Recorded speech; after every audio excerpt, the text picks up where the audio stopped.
Good afternoon, conference. Can I first of all start by thanking all delegates for attending this conference, many of you in your own time. Shows a fantastic commitment to the members that you are representing, and the leadership of the union is absolutely thankful for everything you do every day, and particularly for your attendance this week. Can I also welcome to conference Chris Stevens MP, who is the chair of the PCS parliamentary group, who will be addressing conference later on. I want to thank Chris publicly for the fabulous work he does on behalf of all PCS members in our parliamentary group, and we look forward to working with Chris for the period ahead. Now, conference, today is 900 days to the exact day that I had my heart transplant at Papworth Hospital. A 13-hour life-saving operation, the fourth life-saving operation I had done by the NHS. An NHS that is underfunded, facing privatisation, whose workers are underpaid, and is facing a funding and staffing crisis. The conference of those operations I had, I want to make this point. The surgeon who performed the heart transplant came from Switzerland. Before that, the surgeon who saved my life came from China. My cardiologist was from India, the junior doctor was from Eastern Europe. The staff on the wards, the cleaners, the physios, the people who looked after me for 6 long months came from every part of the globe, as well as every part of the UK. And at a time, conference, when the far right is on the rise, when the rise of racism increases, I think we should publicly say the NHS is one of the greatest creations of the British Labour movement, and the fact that migrants have come over centuries to this country is a good thing that we should celebrate, and we should say loudly, we are for the freedom of movement of all people to be welcome to these shores, not just for the contribution they make to running our country and our public services, but because of the cultural enrichment they bring to every single community. And I want to thank those people for coming here in our NHS, not just for what they did for me, but for the hundreds of thousands of people they treat every single day. And conference, in making that point, I think it needs to be said loud and all the time, because this week we're going to see Nigel Farage almost certainly win the Euro elections. In Wales, the Brexit Party now leads in the polls for Westminster, the Welsh Assembly, and for the Euro elections. Tommy Robertson or Stephen Yaxley Lennon may well be elected as an MEP for the North West in a seat that before him, Nick Griffin from the BNP, was elected. And conference, we are probably weeks away from Boris Johnson becoming the Prime Minister of this country. Now, these developments should worry every single trade unionist, every single anti-fascist, and everyone who worries about the far right and how they will affect all parts of our society. Last year, conference, the number of hate crimes reported in Britain rose by a staggering 17%. Robinson and Farage seek to exploit divisions in our country primarily caused by austerity, and the polls show them that their arguments are holding some sway. UKIP, the former party of Nigel Farage, lurches even further to the right. Its MEP candidate, Carl Benjamin, uses racist, sexist and homophobic language and has recently made appalling statements about raping Labour MP Jess Phillips. So, conference, let's first of all say, the best milkshakes ever bought were those milkshakes that have been thrown over these characters in the last week. And I make the point to Paul Crowther from Newcastle, who the BBC reported said paid £5.25 for a Five Guys banana and salted caramel milkshake. I want to say the people of Newcastle have the poshest milkshakes I've ever heard of, but I think that was £5.25 well spent. But of course, we're not going to stop the fascists with milkshakes. I think this union should commit this week to do everything we can to mobilise to fight racism and fascism, and do more to celebrate the contribution that people bring to this country. I'm proud of the work that we have done, and I hope that work continues. Now, conference, the rise of the right is not just a matter for the UK. We have seen in New Zealand 50 Muslim worshippers murdered in Christchurch. We've seen the election of a fascist in Brazil in Bolsonaro. We see in Brunei disgraceful laws introduced that make gay sex and adultery punishable by stoning to death. But there are other international issues that also should concern us. The recent Israeli election was won by Benjamin Netanyahu. Netanyahu, who promised in the election campaign to annex the illegal settlements in the West Bank for Israel. Conference, we have to be on our guard and let all of us celebrate this week that whatever else is happening, we stand proudly for Palestinian rights and for the right of Palestine to be an independent, sovereign nation, and we will not stop our demands for justice for Palestinians. The conference, while we're talking about the far right, let us not forget that Donald Trump is due for a state visit to this country in early June. We need to be clear that we will show him his sexism, misogyny, racism and climate change denial is not welcome here, and I hope Conference agrees that the outgoing NEC is absolutely right to agree to mobilise as far as we can to get masses of people out on the streets to tell Donald Trump he is not welcome in this country. Now, Conference, I also want to make this point. Climate change is suddenly in the news. It is the greatest challenge the human race has ever faced, and this union has done excellent work on climate change, and that work has been led by lay reps and by Chris Boff. But the reason that it is now in the news is because of the direct action taken by Extinction Rebellion and because of the 1.5 million school children who have taken to the streets and have taken strike action. Conference, as I said to the TUC last week, I hope we can all agree. These protests are inspirational for us, and the last time we saw protests like this led by young people was in 2010, and it was when students mobilised against being betrayed over tuition fees. And what followed was within less than a year. The trade union and labour movement followed suit, got up off its knees, and we saw the biggest coordinated public sector strike in Britain, with 2 million people striking to defend their pension. Well, I want to say now, I hope history repeats itself. I hope that the unions will once again follow the lead of the climate activists and the young people who are taking strike action, and we can again agree that all public sector unions should be prepared to take industrial action over the robbery of our members' pensions, which is literally robbing people's pay packets by this Tory government. And Conference, these are the international backdrops to the conference that we have this week. A conference that is need to very seriously analyse the industrial choices facing us as pay, compensation scheme, pensions, office closures, and so much else will take up our time as we agree what to do about it. And before I set out what the NEC has done this year and what we hope Conference will agree, I want to start with some acknowledgements. I want to thank all the staff of PCS for all the hard work done to put on this conference this week. I want to ask all of us to agree that our lay reps are the finest in the trade union movement, work brilliantly in the pay campaign, and continue every day to try and build this union. But I also want to pay a few personal tributes. And I stand here also like Fran, saying this union was lucky to have a woman trade unionist of the calibre of Janice Godrich, elected so many years as the leader of PCS, the leading trade union woman in Britain. I think we should never forget the contribution that Janice has made, and it is a tragedy that Janice has suffered ill health and has not been with us for the last 6 months. I would like Conference to join me in a rousing round of applause to tell Janice how much she has missed and how we hope she gets better soon.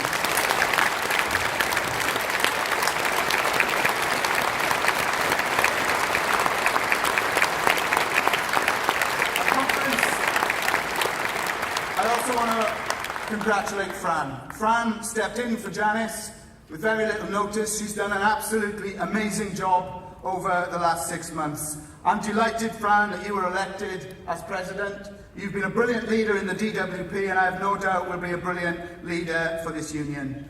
And I also want to congratulate all those people elected to NECs and GECs, and commiserations to those who have been successful. And Conference, we've also had an election for Assistant General Secretary. And I want to start by saying I think we should all agree elections in this union are a good thing.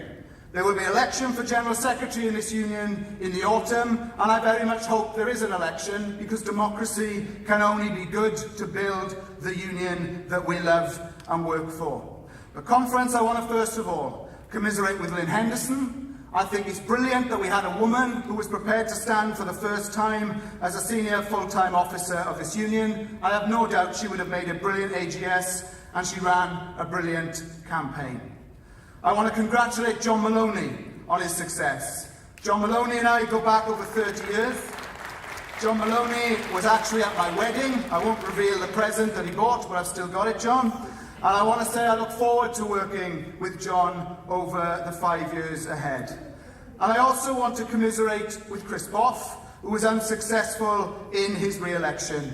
Chris has played a major part in PCS, over 14 years as Assistant General Secretary, and for many decades as a lay rep before that. I want to wish Chris well and hope you will join me in showing our appreciation for his time as Assistant General Secretary.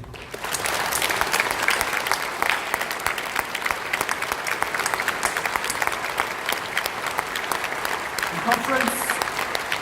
I also want to say now that the NEC and the Standing Orders Committee have agreed that both Chris and John Maloney will share the slot for the financial report in conference tomorrow afternoon, allowing you to hear from Chris and also to hear from the successful candidate. Now, conference, I want to now move on to the issues facing this union. Because as this country has been paralysed by Brexit, the reality is for most it is austerity Britain that determines their everyday life. I think we should be clear that whether we are in or out of Europe, the reality of this country's problems is not caused by the European Union. It has been caused by neoliberal politics given to us by the Tories and by New Labour over many decades. The answer for this people of this country is not to be divided on whether they voted Remain or Leave, but to recognise that what we need is a socialist government, one that addresses austerity, gives trade unions their legal rights back, and ensures that we have a more fair and equal society. And conference, I hope we can all agree, it is a tragedy that when we see Brexit debated on the TV, to see working class people telling us that we survived the war so we can survive Brexit is not something to celebrate. Working class people talking about sovereignty and being suckered in to the language of Nigel Farage is not progressive. What is progressive is whether we leave or stay, that we have a government that will give us a decent welfare state, a properly funded NHS, repeal all the anti-trade union laws, and give power back to the union to restore equality in the workplace. And that is why I hope this week that when we welcome Jeremy Corbyn to our conference, that we will recognise that the commitment he made when he addressed to us last to reinstate national pay bargaining will be joined this week by further commitments to end job cuts, to insource work that has been privatised, to give us the pay rises we deserve, to reinstate facility time and stop the hostile approach from civil service bosses is a game changer for the members we represent. So later in the week we will discuss how we implement last year's policy, which we overwhelmingly agreed was this: we wanted a Corbyn-led Labour government, and we should now debate how far we go in order to get one. And I hope we can all agree, wherever our personal political views or whatever part of the UK that we live in, if the next general election is a choice of Jeremy Corbyn as Prime Minister or Boris Johnson, it should take us 1 nanosecond to realise we want Jeremy Corbyn in number 10, and we should do everything we can to ensure that happens in the next general election.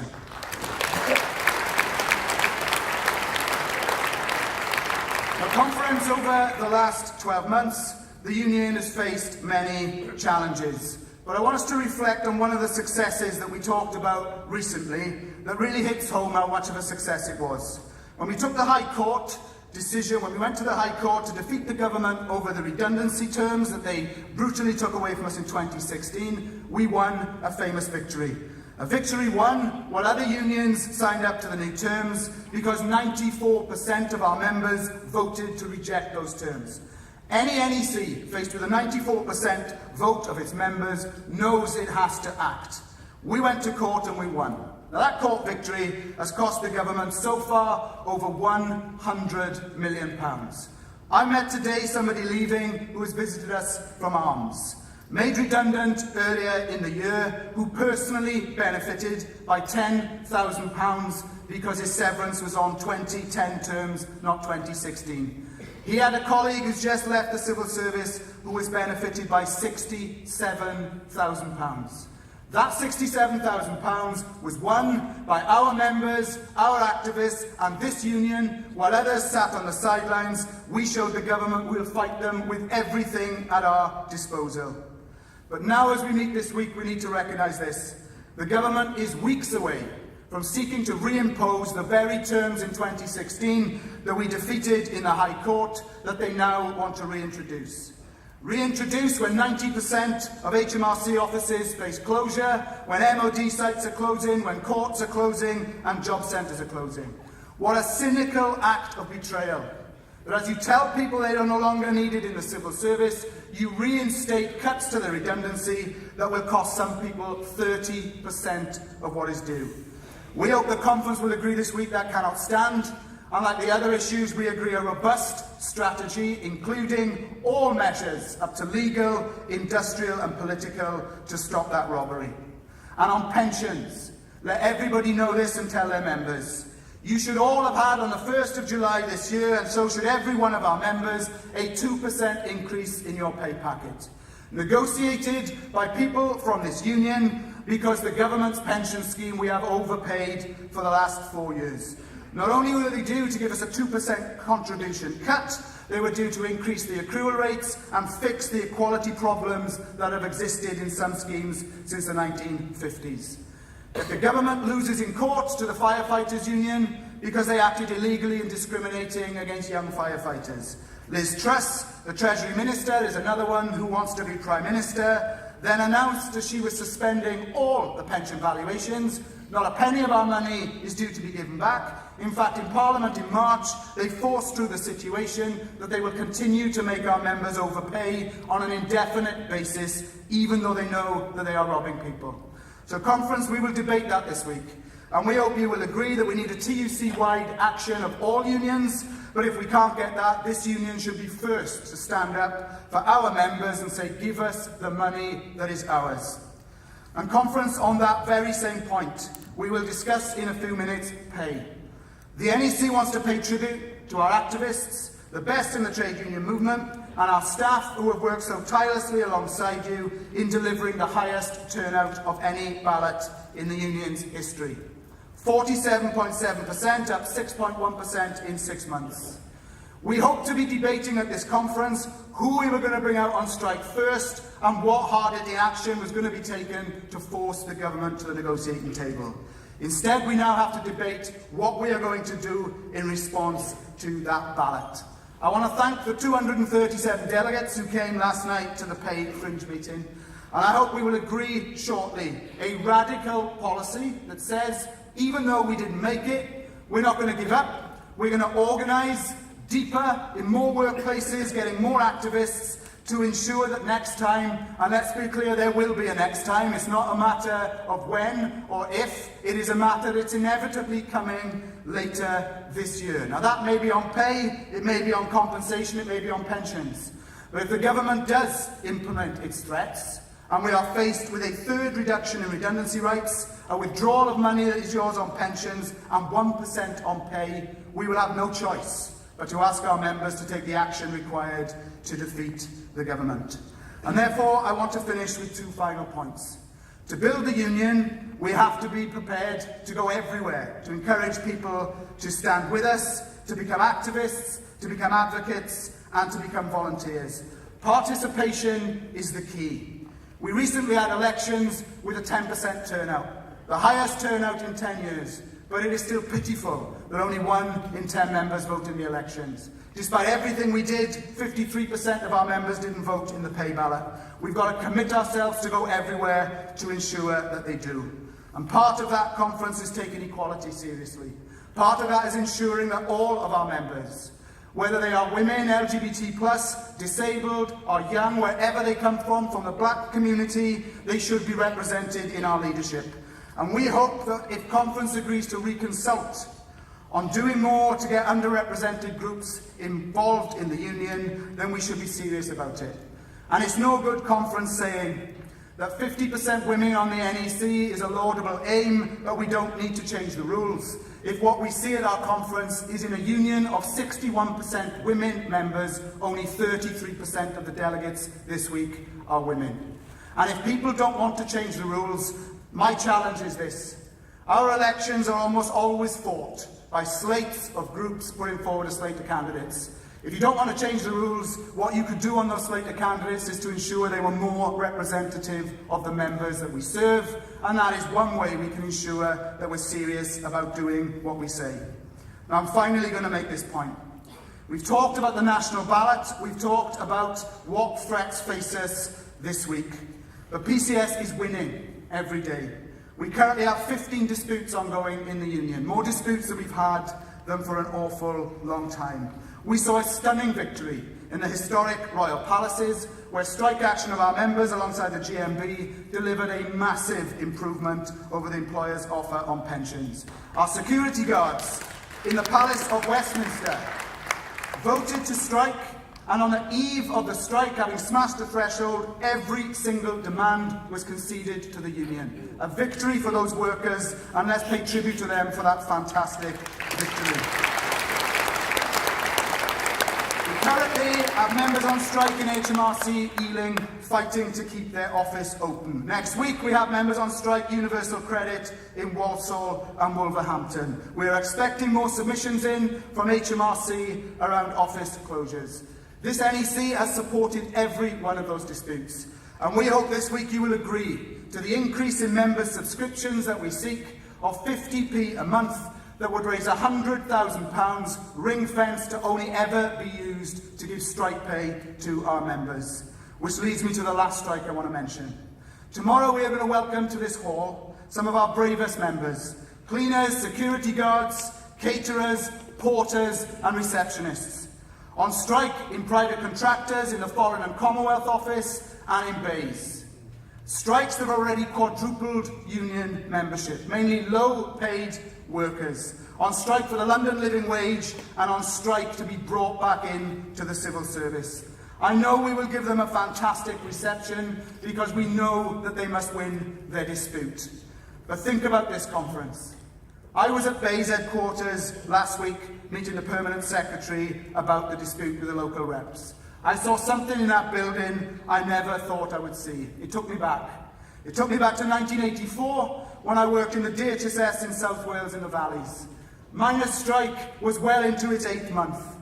Everybody at work had a relative who was a coal miner standing up to defend their communities, and you go back to those communities now and many of them are wastelands. And in that office, as the union, we didn't call it a food bank, we collected food, children's toys and money every week to sustain our brothers and sisters, knowing their strike was a fight for all of us. Fast forward to 2019. Bays won Victoria Street, a building that attracts some of the great and the good from all around the world. Go in the union room and what you see: a food bank. A food bank run by our union reps for our members working for the private contractor who have not been paid properly for 3 months. Members putting food on the plate of some of the richest people in Britain who have to go to the union room to take tins of food home to feed for their families. So I've finished conference with this. In many ways, so much has changed, but in many ways, nothing changes. The workers, the people in trade unions, the people from our communities that we represent are still exploited, are still attacked, and are still having to fight for basic justice.